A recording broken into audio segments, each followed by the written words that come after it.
The onslaught of the Sith Empire was an event unlike any other in the history of the Republic. The Sith materialized from nowhere and launched an offensive of colossal proportions. Horrifying reports from the Outer Rim seemed to portend the utter destruction of the Republic. The rapid onset of galaxy-wide terror and panic was part of the Sith Emperor's meticulous calculations. His plan was flawless. Sith battlecruisers first appeared on the fringes of the Tingle Arm. Unaware of the ship's origins, we dispatched a diplomatic convoy with a small starfighter escort. The Emperor wanted us to witness the full might of his forces before he attacked. The diplomats had just enough time to transmit images back. Then they were annihilated. Immediately thereafter, the Sith began a full assault on the Republic allies in the Aparo sector, which fell before the Republic fleet even arrived. Then our allies turned on us. The Sith had secretly established puppet governments on Belkadon, Serpenau, and Ruria. The Republic fleet suddenly found itself in enemy territory, fighting desperately on all sides.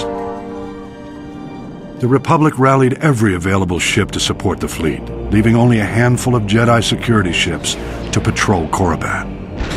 Regrettably, Korriban fell back into the enemy's hands without the Jedi Council even knowing about it. Overwhelmed and desperate, the Republic fleet scattered, fleeing from the Tingle Arm to avoid complete annihilation. Elsewhere in the Outer Rim, the Sith staged more targeted strikes, destroying our shipyards in the Sluy sector, blockading the Rimma trade route, and seizing control of the rich resources of the Minos cluster. Confused and in complete disarray, Republic forces were unable to respond.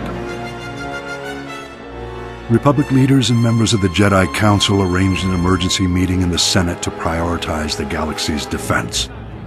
But the session quickly became mired in politics. Irate senators stormed out in protest over decisions which left their representative sectors exposed to attack.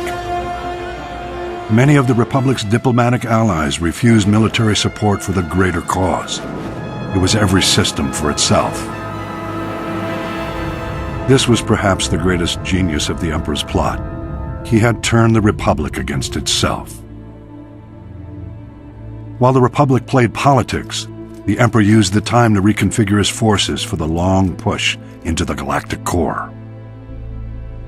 All might have been lost in those early years had individual Jedi Masters and Republic military leaders waited for the Senate's orders.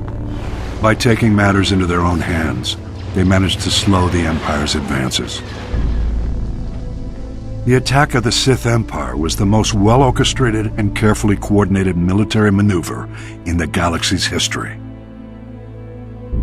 Indications suggest the operation took centuries of planning and preparation.